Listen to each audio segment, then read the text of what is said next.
views and questions, and the team is always full with them, so you can order them in your own way.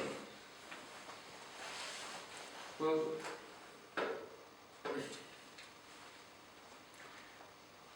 I don't know whether I can ask. Is it best to ask a question for all three of you to answer? Or, I mean,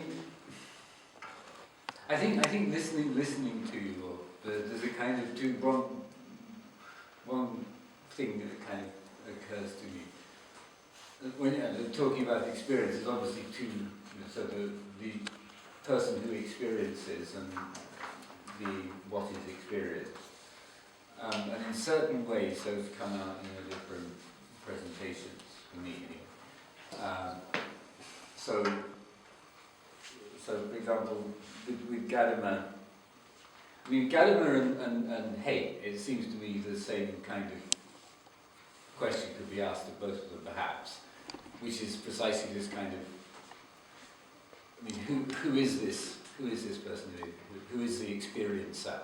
Who is the one who experiences?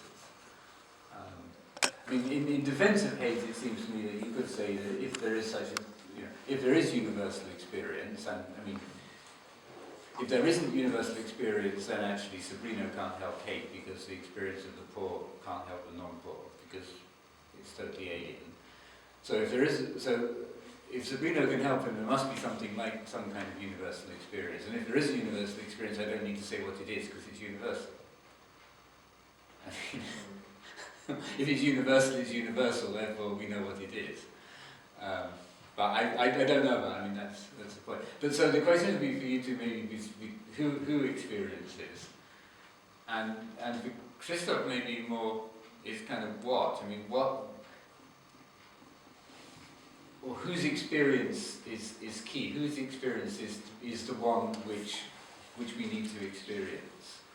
Because there's a kind of question with Schmemann about,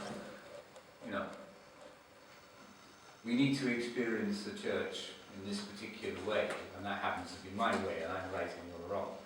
And at least that's the danger. So the kind of who determines what is to be experienced, and who determines who is to experience. So maybe from your different perspectives, that's the And if I can complement Tim's question, because it is right in the spot, is if it is a person that experiences, then how this experience can be shared.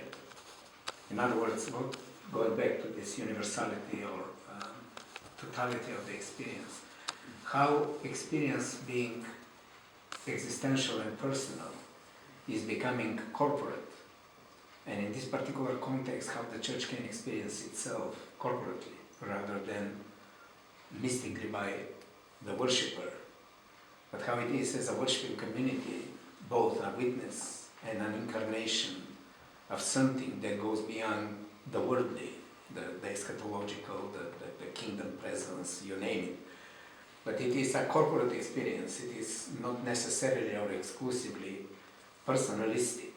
So in other words, how the hermeneutic of experience in your case, or how the experience of symbol in your case, and how the church's worship in your case are related, so that the individual hermeneutic of experience bears the marks of corporate experience, and vice versa, is expressed within the corporate experience, because you can't do theology without having some source of corporate experience to reflect on. Otherwise, lex orandi doesn't become source for lex credendi. Okay, I'm sorry, but these are kind of two-sided questions. Okay.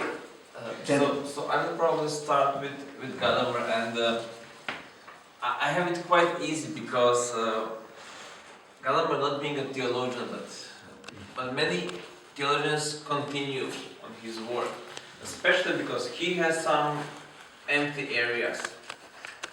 He starts but doesn't do the theological application, doesn't make a development. And one of the things he misses is this, he missed the revelation. But he also missed this sharing in the community. So that's the part which he doesn't have, and it's a bit paradox, because in him arguing against the subjectivism and just individualistic understanding, the answer on who experiences more or less must be the person, even if it's kind of the experience of a nation, for example, or general, but it always end up kind of individual. So it's always person, and with sharing the experience is the similar as he's talking about the pre-understandings and pre-genesis. There are those that are shared by our belonging to the culture, by our belonging to the civilization, and our identity built by these presuppositions, which kind of are shared. But that's on the one part. But on the other hand, there are always the individual presuppositions. So I would say that's similar as with the individual experience and the shared experience. And you can always, only as far as they are part of the presuppositions, can be shared, but not toward the future, more kind of looking backwards. If that is... So, I mean, to what extent would Gadamer think there's such a thing as universal experience? I mean, experience, I suppose there's two ways of looking at it. Experience itself is a universal phenomenon, so we all experience. But is the content of that, in any sense, is there a universality to that? Yeah, well, I mean, universalism is kind of quite important term that he uses, and he combines this universality of hermeneutics, for example, he combines with the language. Okay, that's kind of the crucial element. He has linguisticality, that kind of in understanding of people in relation to the tradition and everything. So kind of universality would be present in that language is kind of our only means that we can access and be accessed. And what was the question? Well, no, that was, I mean, the point, because I presume that there are two ways, I mean, universality has two meanings, doesn't it? Yeah. One is that experience is a universal, you might say, so everybody experiences, whatever they experience. The second question, though, is there something which everybody experiences? I mean, language itself, for example, it would be rather the means, the structure that everybody shares. But the content of the structure is always different. Okay. But in terms of the individualism of Gadamer's work, experience also leads to change.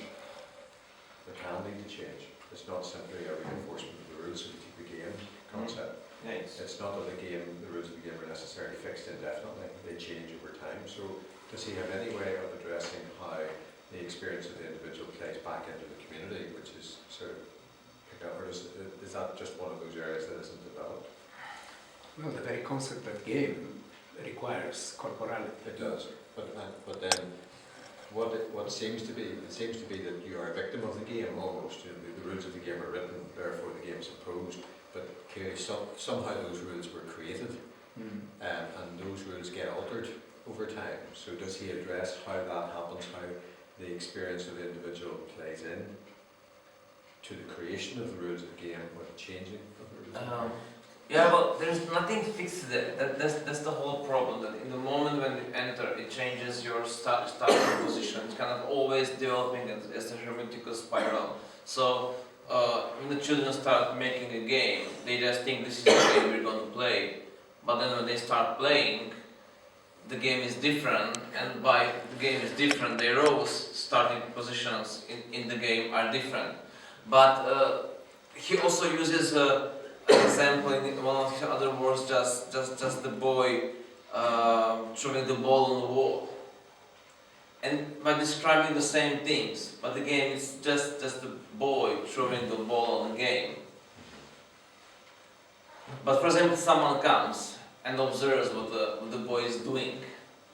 Okay, so there's kind of, he also takes part in the game and probably changes the game just by observing, not doing anything. And then of course the game is changed, the boy throwing the ball is changed, and then the observer is again changed. So there's kind of this sense of kind of the corporality that it always kind of influences the other parts.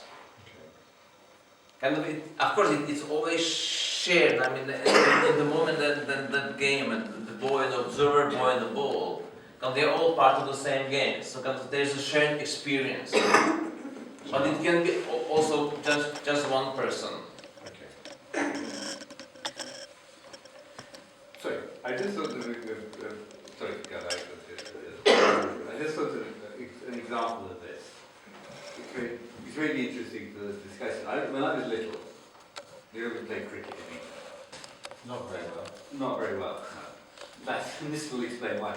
I used to, we had our house and our neighbours had a kind of garage, and I used to hit the ball against a wall with my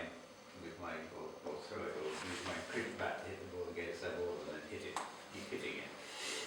And so I was, as a boy, having a game, and my experience was one of joy. And then the neighbour came out and said, "Can you stop that? The noise is driving me mad." Okay, so their experience is of the same event, if you like, is a very negative one. And this is a kind of interesting thing about, so in a sense it's my question about whose experience kind of is key Whoever has power. Yeah. We had exactly the same situation at home. The guy next door, a young fellow next door, his father bought a baseball basket. Basketball, yes, right, sorry, basketball bat. So he has this basketball, which are pretty dense, and he was taking great pleasure in practicing throwing it up against the side of our house, driving us nuts. It vibrated through the whole house. So he stopped it, because we stopped him. So the experience was felt differently, but who has the power? We can go along with all these Anyway, examples. Just shortly, I thinking about.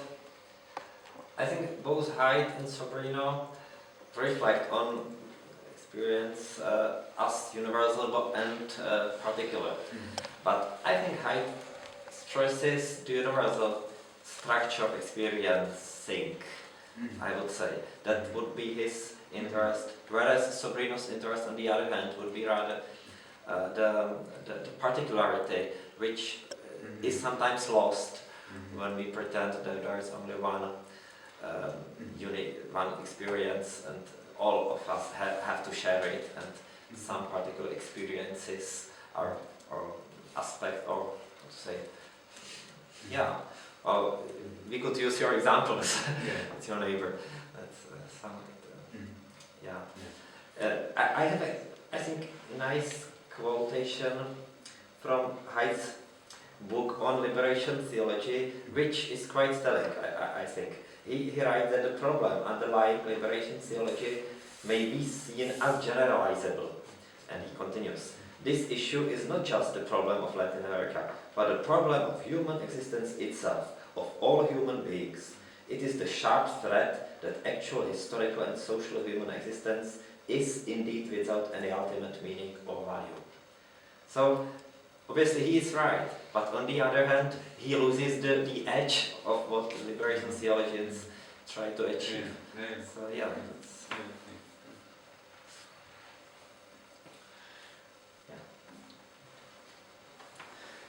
Thank you very much indeed for the question.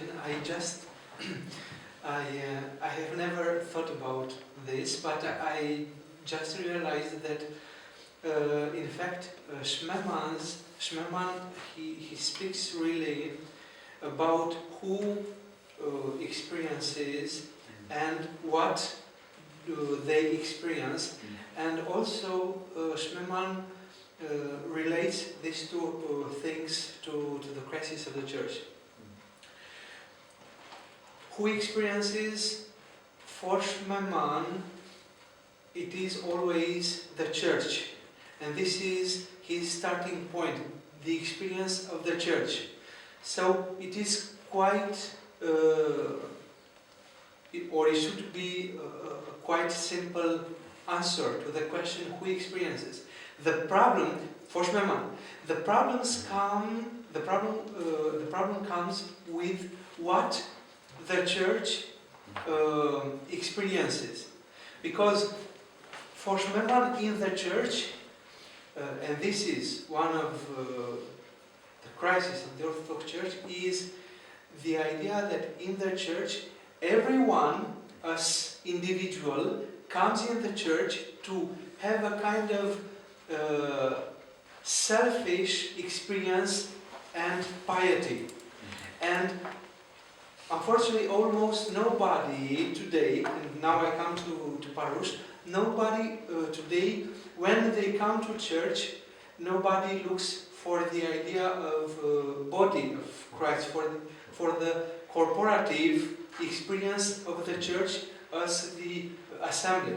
Schmemann speaks about assembly, about body, about the necessity of understanding this corporative experience, but at the same time he acknowledges that unfortunately today we don't do this.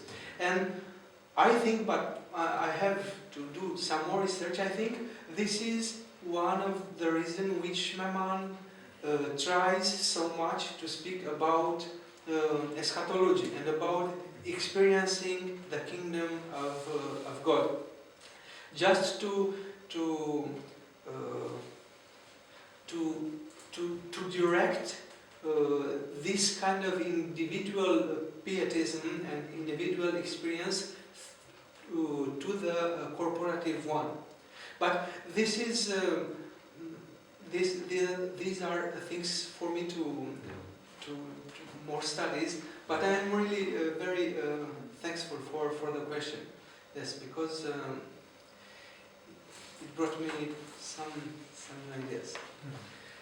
I think that what you just described is absolutely typical of the crisis within Protestantism and evangelicalism in particular, where, okay, it's formally generally non-liturgical,